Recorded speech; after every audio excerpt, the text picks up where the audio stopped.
ಜೈ ಚಿದಂಬರ. ಅರೆ ಎಷ್ಟೊತ್ತಿಗೆ ಕರೆಕ್ಟಾಗಿ ಸಂಜೆ ಸೂರ್ಯ ಅಸ್ತ ಹಾಕೋದು ನೋಡೋದು ಅಪ್ಪಪ್ಪಬ್ಬ ತುಂಬ ಖುಷಿಯಾಗುತ್ತೆ ರೀ. ಸಮುದ್ರದಲ್ಲಿ ಸೂರ್ಯ ಅಸ್ತ ಆಗೋದನ್ನು ನೋಡೋದು. ಸೋಮನಾಥಿಂದ ಪೋರ್ಬಂದರ್ಗೆ ಹೋಗೋ ರೋಡ್ನಲ್ಲಿ ಸೂರ್ಯ ಅಸ್ತ ಆಗೋದನ್ನು ನೋಡೋದಕ್ಕೆ ನಮಗೇನು ಎಕ್ಸ್ಪೆಕ್ಟೇಷನ್ನೇ ಇಲ್ಲ ಸಮುದ್ರ ಸಿಗತ್ತೆ ಅಂತ. ಸಮುದ್ರದ ಪಕ್ಕದಲ್ಲಿ ಹೋಗ್ತಿರ್ತೀವಿ ಅಂತ ಅನ್ನೋದು ಗೊತ್ತು, ಆದರೆ ಸಮುದ್ರ ಕಾಣುತ್ತೆ ಅನ್ನೋದೇ ಗೊತ್ತಿಲ್ಲ. ಆದರೂ ಪಕ್ಕದಲ್ಲೇ ಯಾವುದದು ಊರು, ಯಾವುದು ಊರದು? ಮಾಧವಾಪುರ. ಆ ಮಾಧವಪುರದಲ್ಲಿ ನಮಗೆ ಸೂರ್ಯ ಅಸ್ತ ಆಗುವಂಥ ಅವಕಾಶ ನೋಡೋದಕ್ಕೆ ಸಿಕ್ತು. ಭಾಳ ಖುಷಿ ಆಯಿತು.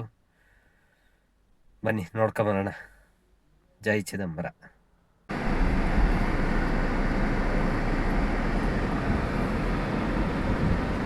ಸೋಮನಾಥದಿಂದ ದ್ವಾರಕ.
माधवपुर बीच.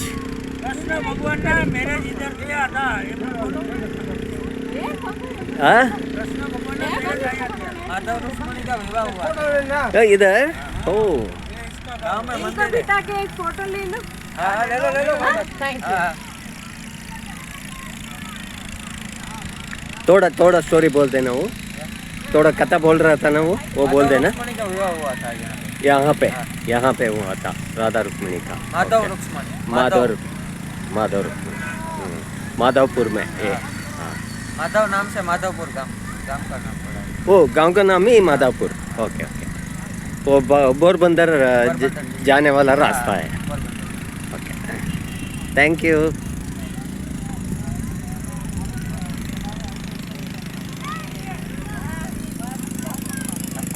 ತಡ್ರಿ ವಿಡಿಯೋ ಮಾಡ್ತಾ ಇದ್ದೀನಿ ಬುಡು ಓಡ್ತಾ ಈಗ ಹಂಗೆ ರೀ ಹಾಂ ಬನ್ನಿ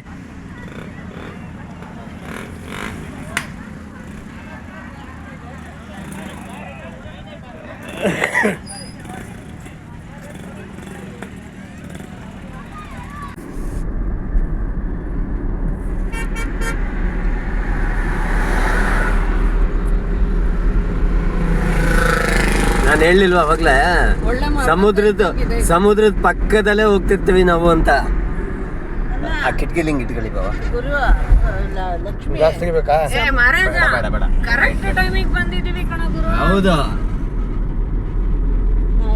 ಚೆನ್ನಾಗಿದೆ ನೋಡಿದ್ವಿ ನಾವು ಇಲ್ಲೇ ಆಮೇಲೆ ಇಳಿದ್ಮೇಲೆ ಉಚ್ಚಾಸೆ ನೀರ್ ಕಂಡ್ರೆ ಹೊಟ್ಟೆ ಒದ್ದೆ ಆಗುತ್ತೆ. ಅದಕ್ಕೆ ಅಂದ್ರೆ ಅದೇ ಹೇಳಿದ್ದು ನಂದು ಪಂಚೆ ಒದ್ದೆ ಆಯ್ತು ನಾವ್ ಅರ್ಗೆ ಬಿಟ್ಟಾಯ್ತು ಸಂಜೆದು ಆಗಲ್ಲ ಇಲ್ಲ ಅದೇ ಕ್ಲೋಸ್ ಮಾಡಿ ಸಾಕಿ ಚಳಿ ತುಂಬಾ ದಪ್ಪ ಅದೇ ದಪ್ಪ ಕ್ಲೋಸ್ ಮಾಡಕ್ ಬರ್ತಾ ಅವ್ನು ಮಾಡ್ತಾನೆ ನೀನ್ ಬಿಡು. ಪೂರ್ತಿ ಮಾಡ್ಬೇಡ ಗುರು.